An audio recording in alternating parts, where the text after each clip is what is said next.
Vamos a iniciar de una vez con el encuentro con la comunidad científica. Los riesgos de la alternancia educativa para la salud y la vida durante la pandemia de COVID-19. Para esto nos acompaña el doctor Orlando Acosta, profesor de la Facultad de Medicina de la Universidad Nacional, doctor PhD en Virología Molecular. Nos acompañan también para esta conversación Andrés Cubides, secretario de Seguridad Social y Salud de la ADE, obviamente integrante de la Junta Directiva, y el compañero Miguel Ángel Pardo Romero, secretario de Asuntos Educativos, Pedagógicos y Científicos de FECODE. Muy buenos días a los tres, Miguel Ángel, Andrés, al doctor, al doctor Acosta. Bienvenidos para esta conversación acerca de los riesgos de la alternancia para la salud y la vida durante la pandemia. Muy Muy buenos buenos días. días, Andrés. Un abrazo fraternal, vital y pedagógico a toda la mesa de trabajo y a la comunidad educativa, mis compañeros y compañeras de panel. Muy buenos días a todos, a la audiencia de Renovación Magisterial y los Encuentros Pedagógicos, al doctor Rolando Acosta, a Miguel, a Ballén. Muchas gracias. Bueno, bienvenidos. Ese es un tema de mucha importancia y además una preocupación muy grande para toda la comunidad educativa, para todas las comunidades educativas en el país. Definitivamente estamos en un muy alto riesgo como consecuencia de esta pandemia y frente a esto, pues la Federación Nacional, en el caso de Bogotá, la ADE, han tomado una posición y sobre todo han defendido que sea sobre la base de criterios científicos, de criterios académicos, que se tomen las decisiones acerca de lo que debe ser la reapertura de las escuelas y también el por qué no regresar en este momento. Miguel, Andrés, ¿cómo podemos mencionar y abrir la conversación alrededor de esto? ¿Qué ha pasado? ¿Qué va la discusión? Nuestro colega, el doctor Orlando Acosta, se encuentra ya en el panel. ¿Me escuchas? Sí, ya, perfecto. Doctor Yo creo Orlando, que bueno. Andrés sugeriría que empezara con el doctor Acosta. Sí, sí, por supuesto, es que no lo veía, le solicito al doctor, por favor, Sí, tengo ponerle cámara. problema con la imagen. Está abierta la cámara, pero parece que no Listo, funciona. doctor. Vale, conversemos sobre los riesgos para la salud, para la vida de la alternancia educativa. Sí, gracias por la invitación. No, Bienvenido. en primer lugar, yo quisiera destacar el hecho de la dinámica de la pandemia actualmente, en el sentido del número de casos nuevos que se están presentando diariamente durante los últimos días. Como bien lo conocemos a través de los medios y como se pueden ver de manera ya específica en algunas ciudades, como el caso de Bogotá, pues la pandemia está en una gran actividad. Esa gran actividad, insisto, se puede medir de varias formas, pero la más usual es el número de casos nuevos que se presentan diariamente durante los últimos días, como lo estoy señalando. Entonces, si vemos el caso de Colombia, en promedio en los últimos días, para hablar de las 2 últimas semanas especialmente, el número de casos promedio diario es alrededor de los 15.000 casos. O sea que esto nos da una idea con relación al total de la población, la gran actividad de la pandemia en estos momentos. Ahora, uno lo podría mirar ya de manera específica para el caso de Bogotá, donde se han venido presentando más allá de los 4.000 e inclusive en algunos días 5.000 casos nuevos positivos. O sea que otra manera de mirar ya es esos casos positivos, cómo se detectan. Entonces hay varias maneras de detectarlos, pero la que internacionalmente, especialmente en los Estados Unidos, se utiliza para tratar de tener una idea de los riesgos en las escuelas es el número de pruebas positivas de PCR, es decir, de la detección del material genético del virus. Entonces, si nosotros vemos ese indicador que se cuantifica midiendo el número de pruebas positivas de RT-PCR, como se llama estrictamente esta prueba, con relación al total de pruebas practicadas, se encuentra que si ese porcentaje de positividad a esas pruebas es superior a 3%, ya estaríamos pues en el primer nivel de riesgo, que se llama el nivel más bajo, y en la medida en que ese porcentaje aumenta, el riesgo se va incrementando en las escuelas. Cuando se llega a 10% de esas pruebas positivas, se ha llegado al máximo de riesgo posible de contagio en las escuelas. Entonces, si nosotros vemos la positividad en términos de porcentaje, en el caso de Bogotá, en los últimos 14 días, se encuentra que está alrededor del 34%, es decir, más de 3 veces por encima del riesgo más alto cuantificado para el riesgo usando ese indicador. Dicho de otra manera, pues las escuelas en el evento de tener actividades presenciales se encontrarían en un altísimo riesgo de contagio. Ahora, y retomando lo que mencioné inicialmente, el número de nuevos casos, ese indicador se construye con relación a 100.000 habitantes. Entonces, cuando los casos por 100.000 habitantes de la comunidad, llamémosle un barrio, una localidad, un municipio, cuando se está ubicando ese valor de nuevos casos por 100.000 habitantes en el orden de los 5 casos, se está en el nivel más bajo de riesgo. Y cuando se empieza a sobrepasar los 200 casos, se está en el riesgo más alto. Actualmente en Bogotá se tienen más de 750 casos nuevos por 100.000 habitantes. Entonces eso es un indicador de un altísimo riesgo de contagio en el ambiente educativo, en el ambiente escolar, en las instalaciones de escuelas y colegios. Otro indicador que también es muy importante es la ocupación de las camas de cuidado intensivo. Cuando se llega a 90% ya se está en el riesgo más alto. En los actuales momentos, muchos municipios del país, incluyendo Bogotá, se reporta que están alrededor del 90% o aún más, aunque allí hay unas diferencias en la estimación cuando las hace la personería con relación a las que hace la misma autoridad distrital, pero de todas maneras la autoridad distrital indica que se está alrededor del 90% o más de ocupación de las camas de cuidado intensivo. O sea que tomando todos estos datos en resumen, claramente el riesgo es altísimo de contagios en las escuelas. Entonces uno se hace la pregunta, ¿y por qué razón? Porque la escuela está inmersa en la comunidad. Y cuando se está, por ejemplo, en condiciones de confinamiento en el hogar, los contactos son mínimos, apenas con los miembros de la familia, pero en la medida que los miembros de la familia, llámese estudiantes o profesores, van al espacio educativo, se aumenta el número de contactos. Entonces ese número de contactos es también el que determina la probabilidad de contagio. También se puede ver de otra manera, que los niños son una especie de puente entre las diversas familias en una comunidad. Entonces, si hay alguno infectado, puede transmitir la infección a otro niño y este niño a su vez puede llevar la infección a su hogar. O sea que la escuela conecta en gran medida a la comunidad. Entonces, con esto nos está diciendo que la pandemia tiene origen en las escuelas, sino que la escuela es parte de la comunidad. Entonces, en la medida en que haya unos contactos que antes no existían, la probabilidad del contagio se eleva. Pero aparte de estas consideraciones de índole científica, en el sentido de cómo se transmite el virus, pues hay otras connotaciones ya en el terreno de los derechos, ¿no? Que es uno de los aspectos que se ha venido discutiendo.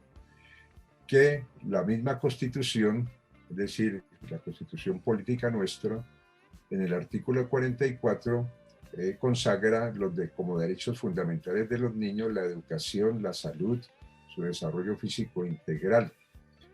Entonces aquí se ha estado en la discusión al respecto de la alternancia contraponiendo el derecho a la educación, hablando de la educación presencial, contraponiendo ese derecho con el derecho a la salud y la vida, amparados por el mismo artículo de la Constitución. No obstante, la educación virtual trata de atenuar ese conflicto, ese confrontamiento o esa confrontación, perdón, entre estos dos derechos. Pero aparte de ese papel que juega la educación virtual, que a veces no abarca a todos por las inequidades sociales con relación a tener disponibles equipos y conectividad, pero aparte de esa circunstancia, entonces cuando se miran estos dos derechos en aparente o real oposición, el derecho a la educación y el derecho a la vida y la salud, entonces algunos argumentan que debido a que los niños ciertamente su fallecimiento o el número de fallecimientos de niños a causa de COVID son relativamente muy bajos, pues afirman que se puede correr el riesgo de algunas muertes y también si los niños transmiten, como de hecho lo pueden hacer el COVID-19 a sus padres, pues habrá otras víctimas adicionales, pero algunos hacen estimaciones estadísticas indicando que si son bajo o es bajo el número de muertes, estaría justificado que hubiera actividades presenciales. O sea que se estaría favoreciendo el derecho a la educación colocándole un precio en víctimas que se hubieran podido evitar. Como todos sabemos, así se muere un niño o un profesor, es una verdadera tragedia para la familia correspondiente. Entonces, mirando todos estos aspectos, alrededor también de lo que se llama la mitigación, o perdón, el manejo o administración del riesgo, algunos consideran que si es cierto que el riesgo existe, se puede manejar o se podría manejar. Entonces, cuando el riesgo es altísimo, su manejo se hace más difícil. O sea, es cierto, los riesgos se pueden identificar, cuantificar y tratar de manejarlos o administrarlos, pero cuando los riesgos son de una alta magnitud, su administración, es decir, su control, se hace cada vez más difícil. Al respecto, se citan algunas recomendaciones de la Organización Mundial de la Salud, de la UNESCO, inclusive también el CDC, o sea, los Centros de Prevención y Control de Enfermedades de Estados Unidos, que han expedido algunas recomendaciones al respecto. Cuando se miran en detalle estas recomendaciones, se ven las dificultades en términos de garantizarlas en municipios o países como Colombia y los municipios que hay en este país, las dificultades de poder controlar de manera total, con una eficiencia o eficacia total, esos riesgos, porque implican una serie de infraestructuras físicas en las escuelas, un conjunto de personas del área de la salud encargadas de vigilar los eventuales contagios, de hacer la detección y el diagnóstico, de tener instalaciones para separar a los que estuvieran positivos. También se puede hablar con relación a, a, a los dispositivos de protección personal. Me refiero a los tapabocas. Los tapabocas tienen que ser certificados y esos tapabocas que generalmente se usan o usan, uno podría decir que casi la mayoría de las comunidades, no son tapabocas que hayan pasado por controles de calidad, tanto en su textura o en su diseño. Como ustedes han podido ver, o todos hemos tenido la experiencia, muchos tapabocas apenas llegan al filo de la nariz, dejando espacios relativamente grandes donde el virus puede entrar o salir, dependiendo de si la persona está infectada o no está infectada. También otros son hechos de unos materiales que dificultan el paso del aire y en consecuencia el aire pasa a través de los espacios al lado de la nariz. Es decir, no ocurre ninguna filtración con relación al aire que se exhala o el aire que se inhala. O sea que esto crea pues un riesgo aún mayor, o dicho en otros términos, el riesgo de contraer el contagio no se estaría controlando de esa manera. Además, el asistir a la escuela implica transportarse, entonces el medio de transporte es otro espacio de riesgo. Ahora, dentro de las instalaciones educativas, ustedes han visto que una de las recomendaciones es trasladar las clases a espacio abierto, lo cual no siempre es posible en muchas escuelas. Entonces, el riesgo también no se estaría minimizando a los niveles deseables. O sea, viendo en conjunto todos estos requerimientos, pues claramente, como lo dice el CDC de los Estados Unidos, en la medida en que se vaya a un espacio escolar, se aumentan los contactos. Hay un estudio al respecto en España, ya de hace varios meses, donde se muestra que en un colegio el número de contactos en un par de días es superior a 800 contactos. Entonces esto da una idea de el riesgo en que se encontrarían los miembros de la comunidad educativa al intensificar los contactos comparados con los contactos que tendrían en los espacios de confinamiento, es decir, en sus hogares. Además, en otros casos, a veces, si las clases se dan dentro de un salón, por ejemplo, dentro de un aula, se recomienda colocar unos tabiques, generalmente tabiques transparentes, que pues no están disponibles en todas las escuelas. Y la pregunta es, ¿cuál es el distanciamiento? Ustedes han visto que inicialmente en la pandemia se recomendó un distanciamiento de 2 metros. Ese distanciamiento protector es cierto para las gotas de saliva con tamaños superiores a 50 micras, donde una micra es 1 metro dividido por un 1 seguido de 6 ceros. Es la millonésima parte de 1 metro. Partículas más grandes, ya hasta el orden de los milímetros, que a veces son visibles a través de la luz, son las que caen en una distancia inferior a los 2 metros. Sin embargo, como lo tuvo que aceptar la Organización Mundial de la Salud, la transmisión del virus ocurre muy eficientemente a través del aire. Entonces, cuando se exhala aire, bien sea en una tos, en un estornudo, porque se hable, porque se cante e inclusive porque se respire, esas partículas más pequeñas a las 50 micras de diámetro se elevan y se desplazan inclusive hasta los 8 metros, hablando de un aire no perturbado. Cuando hay perturbaciones, inclusive esas partículas más pequeñas pueden avanzar más distancia. Y preocupan esas partículas porque las de menor tamaño son las que más eficientemente pueden llegar al pulmón. O sea que con esto que acabo de mencionar estoy resumiendo los riesgos reales que se corren para el contagio en los espacios escolares. Doctor, muchas gracias. Todas esas claridades que nos brinda usted esta mañana, de verdad que nos permiten armar un panorama más claro del altísimo riesgo que corre no solamente nuestros niños, niñas, adolescentes y jóvenes en la escuela, sino todas las personas que giran alrededor de la comunidad educativa.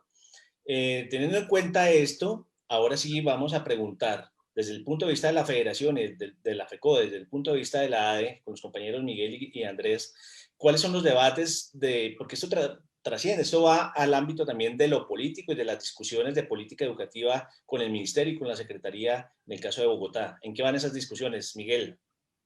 Bueno, creo que la intervención del maestro, colega y virólogo Oscar Orlando nos despeja y nos exonera de entrar en esa materia. El tema de la suficiente sustentación desde la comunidad científica y del sector de la salud para señalar que la alternancia educativa es de carácter letal.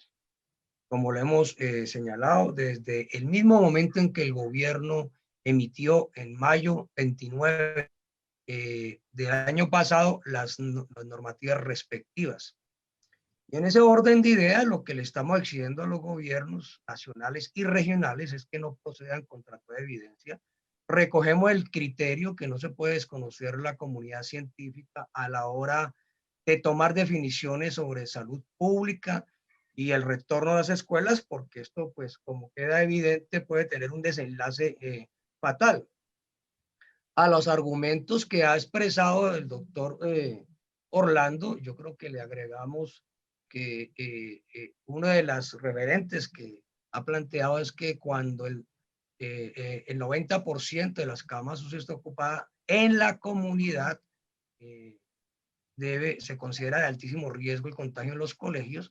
Actualmente esas cifras ya están superadas en el país y es evidente que no habría manera de soportar la circulación de 19 millones de personas que gravitamos alrededor de la escuela, precisamente cuya vida y salud hemos salvaguardado al impedir la imposición de esa letal alternancia educativa.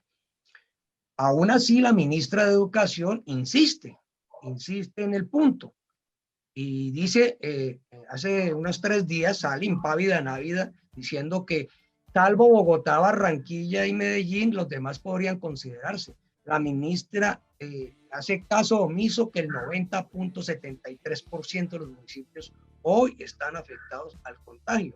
Entonces uno no entiende, por lo menos es muy sospechoso, a esta altura ya toca decir ese término, que mientras el gobierno anima, respalda decretos de pico y cédula, toques de queda y cuarentena territoriales y la ocupación de camas UCI está al límite, insista en la alternativa, en la alternancia educativa, consideramos que es un maniqueísmo marrullero y letal y que está develando el carácter neoliberal de la misma alternancia y por esa vía del ejercicio de la necropolítica por parte del régimen.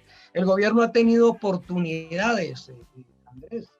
En la reunión reciente, el 13, FECODE le llevó una propuesta de que emitiera una directiva ministerial en la cual se prorrogaran las clases no presenciales en todo el territorio nacional, sin excepción, pues para evitar que cualquier Bolsonaro pequeño en algún municipio siga insistiendo en que hay que entrar a clases presenciales pese a estas circunstancias. Bueno, el ministerio se negó. Ahora sí admite que tendrá en cuenta el comportamiento de la pandemia y de las camas UCI, pero se niega aún a emitir una directiva para salvaguardar la vida y la salud. Y termino con este punto. Nosotros hemos dicho que la alternancia educativa no es un problema de turnos entre unos maestros y unos estudiantes. Hay algunos compañeros que todavía se les escucha, es que estamos de acuerdo, pero si hay condiciones. No, la alternancia educativa del gobierno es inaceptable precisamente porque tiene 2 características. La primera característica es que desconoce los conceptos de la comunidad científica y la segunda es que no destina los recursos suficientes a la hora, pues, suficiente de manera previa a los colegios. Y la directiva ministerial 18 del Ministerio de Educación, del 9 de diciembre, de diciembre 28, Día de los Inocentes por demás, terminó por confesar que solo hasta el 9 de diciembre giró los pocos recursos a las entidades territoriales a los cuales culpa de no haberlos ejecutado 6 meses después. Ayer cumplimos 6 meses después del anuncio del gobierno, el 15 de julio, de que iba a destinar 400.000 millones de pesos. Al 9 de diciembre no había girado, le faltaban 311.000 millones de pesos. Hoy faltan 293.777 millones de pesos. Mientras tanto, los padres, madres, estudiantes y profesores nos batíamos para garantizar el derecho a la educación a lo largo de uno de los más duros años escolares. Además, pues, escolar de la historia. Entonces, no se puede aceptar la alternancia educativa. Llamamos a las entidades territoriales a que emitan normas para prorrogar las clases no presenciales y al gobierno nacional le seguimos exigiendo esa directiva. Listo, Miguel, muchas gracias por ese panorama nacional tan importante y por esas aclaraciones. Pues vamos a escuchar para el caso de Bogotá y desde la ADE cómo se ha venido trabajando ese debate acerca del riesgo que representa la alternancia, teniendo en cuenta pues ya los argumentos científicos que nos brindó el doctor Orlando y el panorama nacional que describe Miguel. Andrés, ¿cómo va el asunto en Bogotá? brevemente. Gracias, Andrés. Gracias, Andrés. Mire, la ADE desde el comienzo de la pandemia ha tenido la postura de que las acciones tienen que ser en la vía de resguardar la vida de las comunidades educativas, de los estudiantes, de los administrativos, de los servicios generales, la vigilancia y del magisterio. Por esa razón siempre estuvo al lado de la decisión de que los maestros estuvieran desarrollando sus actividades desde la casa y los niños con el aprendizaje en casa. No hay nada más tosudo que la verdad. A veces las palabras se quedan cortas con la realidad y lo que nosotros hemos visto en los últimos días es el agudizamiento de una pandemia mal manejada en la cual nos reiteramos en que la cuarentena hoy por hoy es la medida mucho más segura para resguardar la vida, mientras se toman otra serie de medidas que coloquen a la población en defensa del virus, que son las vacunas, de las cuales hay muchos acertijos y muchas inseguridades, y de aquí a que a eso se dé, pues las comunidades educativas, la población colombiana está en un estadio de vulnerabilidad al virus, sobre todo cuando la infraestructura pública está en incapacidad, como lo hemos visto en los últimos días. Ayer murió el docente Mauricio López esperando una UCI, esperando el turno, porque así la Secretaría de Salud o la misma alcaldía diga que tenemos UCI disponibles. Hay un subregistro, los datos estadísticos no coinciden con la realidad. Lo cierto es que en ese instante no habían UCI disponibles, así Salud Data tenga un dato de camas UCI libres. El maestro perdió la vida, así como otros maestros y como otros integrantes de nuestras comunidades, como son nuestros beneficiarios y nuestros hijos. Por esa misma razón, nosotros decimos que las medidas se quedan cortas y que la alternancia es una decisión muy terca, muy tosuda y muy que atenta contra la vida de toda la comunidad educativa, que en Bogotá son más o menos 2,5 millones de personas y a nivel nacional son casi 20 millones de personas.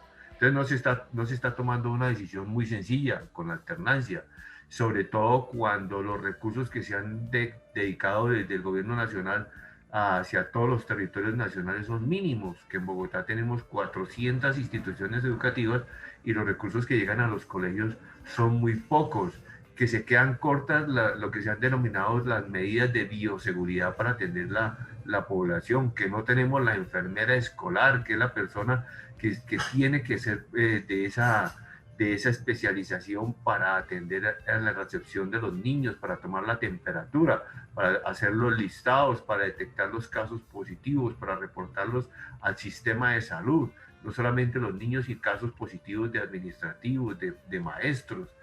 Y lo más peligroso de esto es la transmisibilidad del virus, como lo ha explicado el doctor Orlando Acosta, que los niños son unos eficientes portadores y transmisores del virus. Andrés. Las noticias de ayer en Bogotá decían que habían 2 millones de niños infectados y que lo más tenaz no es eso, que es que se mueren muy poquitos, pero lo más complicado de esto es cuando los niños se infectan son las consecuencias posteriores, porque quedan con lesiones renales y de hígado y de otros órganos. Entonces eso hay que tenerlo muy en cuenta en el debate para la protección de los niños, y que llegar a una UCI se tiene 50% de posibilidades de salvar su vida.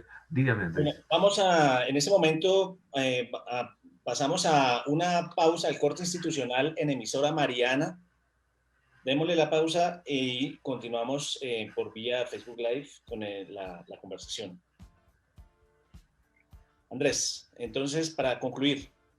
No, sí, lo que nosotros nos insistimos es que estamos dispuestos a volver al aula, pero siempre con decisiones y momentos que resguarden la vida. Y ese momento preciso es cuando lo determinen las comunidades científicas y médicas, de la misma manera como se hizo cuando se determinó la pandemia. Recordemos la ruta, se detectó el virus, las comunidades científicas se ponen en alerta, la Organización Mundial de la Salud declara la pandemia, los gobiernos declaran las emergencias nacionales y toman las medidas en cada país, y para levantar toda esta situación crítica tiene que hacerse en la misma ruta.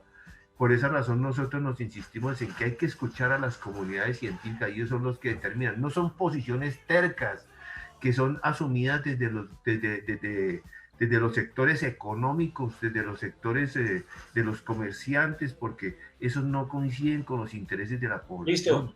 Andrés, Listo. muchísimas gracias. Esa parte complementaria sobre el panorama en Bogotá, esos otros análisis también nos son muy, muy útiles. Queremos agradecerle entonces al doctor Orlando, a Miguel Ángel Pardo, a Andrés Cubilles por este espacio, por este momento de análisis y de conversación acerca de los problemas y el alto riesgo que significa la alternancia.